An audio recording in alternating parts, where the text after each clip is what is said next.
Hello everyone सबजनालाई नमस्ते छ and सबजनालाई स्वागत छ मेरो भिडियोमा हैन। मैले चट्ट लाएर आज चाहिँ चिकन सिजलर बनाउँदैछ। अनि त्यसपछि मेरो क्यामेराम्यान चाहिँ आज मेरो कुशल भाइ रहेको छ भने अब कुक म्यान चाहिँ फेरि मै हो है। त टक्कलार म यहाँनिर यो चाहिँ हाम्रो सते भेज एन्ड त्यसपछि सते उयो नुडल्स हाल्दैछु। यो चाहिँ हाम्रो जुन सिजलरको लागि जान्छ साइडमा, त्यो हजुरहरूलाई पनि थाहा नै होला।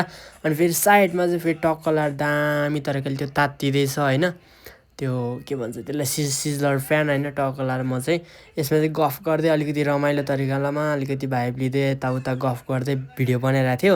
अनि जुन त्यो भिडियो चाहिँ मैले त्यो बोलेर बनाउनु त्यहाँनिर अलिकति त्यो हुन्छ नि, अर्कै बोलिरहेको थियो कि, त्यही भएर चाहिँ मैले त्यसपछि चाहिँ मैले पछि भोइस कभर गरेको हो। अनि फेरि यसलाई चाहिँ टक्क बेसनपट्टि चाहिँ हालिदिएको मैले हो हैन। टक्क फेरि त्यहाँ सट्ट लाएर चिकन निकाल्यो तलबाट। अनि अब त्यो भइसक्यो, सिजलर कराई पनि रेडी भइसक्यो। म्याम चाहिँ त्यहाँबाट झ्यालबाट हेर्दैछ हैन। चट्ट लाएर हालेँ मैले सते भेज, त्यसपछि सते नुडल्स, त्यसपछि रेडी हुँदैछ। त्यसपछि यो चाहिँ मैले चिकनको लागि चाहिँ रेडी गरेको है। त पहिला त्यो हल्का बाक्लो हाल्नुपर्ने हुन्छ हैन, चिकन डढ्छ। त्यसपछि रेडी गरेको पातलवाला कौलीको बन्दाको पात हो है। त्यो चाहिँ बन्दाको टक्क लाएर यसरी चट्ट दामी तरिकाले चिकन हालिदिएँ। त्यसपछि मैले यो स्पेगनल सस चाहिँ मैले अगाडि नै बनाएर रेडी गरेको थिएँ, जुन हामीले ब्राउन सस भन्छ, सिजलरहरूमा युज हुन्छ। यो चाहिँ यसको नाम चाहिँ स्पेगनल सस हो। कराई चाहिँ अझै राम्रोसँग तातेको थिएन, जुन तावा त्यसको चाहिँ हैन, सिजलर तावा चाहिँ अझै राम्रोसँग तातेको थिएन।